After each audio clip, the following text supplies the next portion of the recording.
chance of getting the Dalek to say something? Like he could spruik the book. Well, that's true. Oh my gosh, can he talk? There is a voice changer. No, I can't. No, that's fine. That's okay. But I can always hear him looking that way. Oh, that would be good. Yes. Anything with the Dalek is going to be good. And I'll just throw my voice. Exterminate. Yeah, that's awesome. It's a perfect crime.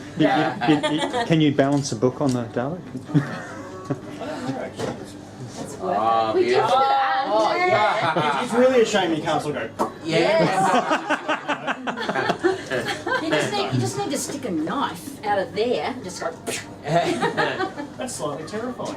It is. Dalek with a knife. I like it. Okay, he's probably filmed all of this. Knowing him, he hasn't even turned it on. Okay. He's the It's already filming. He's the cautious type who never turns on the camera until it's too late. You're learning. Shucks. Cute. So, okay, off we go.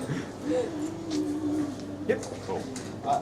Well, ladies and gentlemen, thank you very much for coming along to Notions Unlimited Bookshop tonight for a very special event, the launch of the debut novel by this lovely lady here, Cheryse Durrant. Would you please give her a huge round of applause? I'd like to say a few words before Cheryse says a word or two.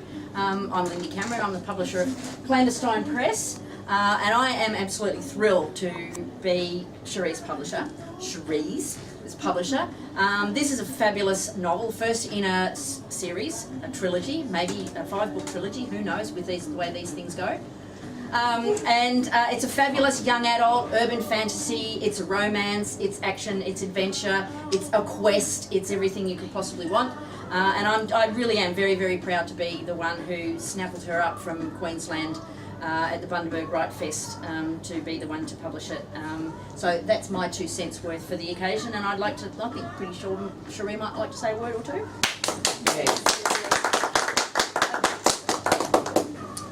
This is very special to me because obviously it is my debut novel, and I'd just like to thank everyone for coming to a Melbourne launch of The Blood She Betrayed. I've always had a fascination with dark creatures ever since I was a young child growing up on a farm. I suppose it all started with Doctor Who, and that created both fear and fascination for me. And I can remember sleeping at night, I'd sleep with a sheet over my head because I was scared of the aliens.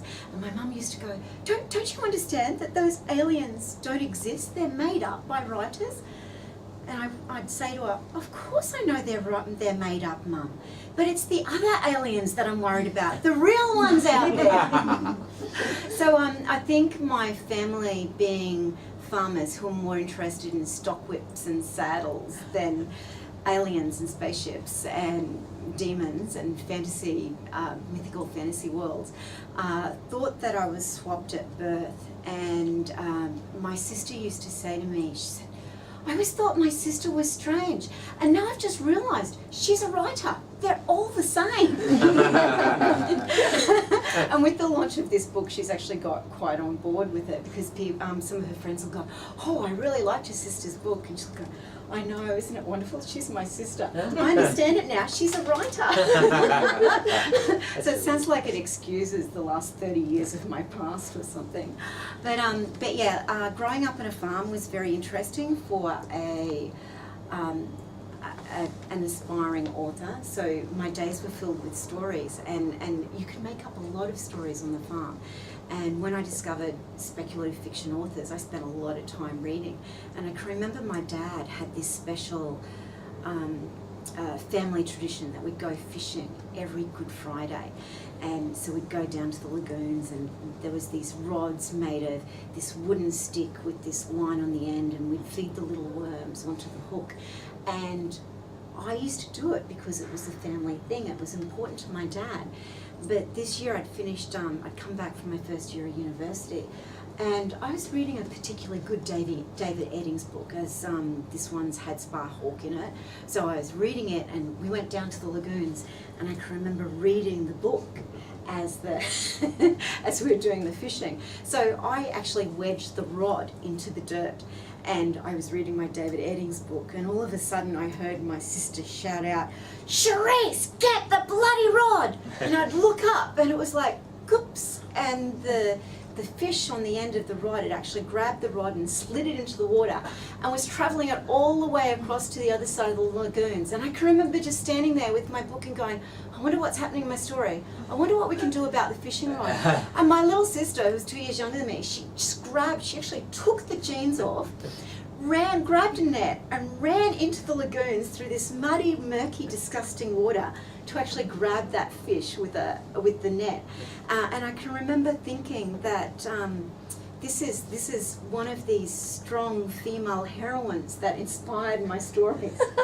So it's not surprising that as a teenager, when I started writing stories for the first time, that a lot of my heroines had strong characters like my sister that go in, do it, don't care about the diplomacy, I'm going to get this thing and it's going to happen.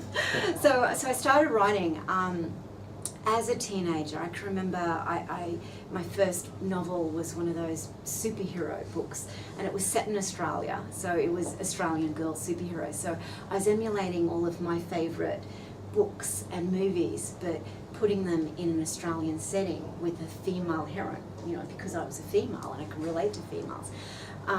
But because I was exposed to so many wonderful fantasy authors, I felt insecure by my own writing, and so I actually stopped writing fantasy because I thought I could never do as good a job as Tolkien or Eddings or any of these other great authors. So I did do some writing and won some short story competitions, but it was only really a few years ago that I came back into having the courage to write these stories that were squirming inside my mind. This book, the first novel of Shakara, actually started as an image. So there was an image that flashed through my mind and I couldn't get rid of it. It was almost as if I was tortured until I started writing down what she was doing, where she was going. And it was a wonderful journey for me. At times a very confused journey because I didn't know where I was going. But I am now that it's been published by Lindy and Clan Destine Press. I'm very excited to share it with you, and I just hope there can be many more heart-hunted journeys. Thank you.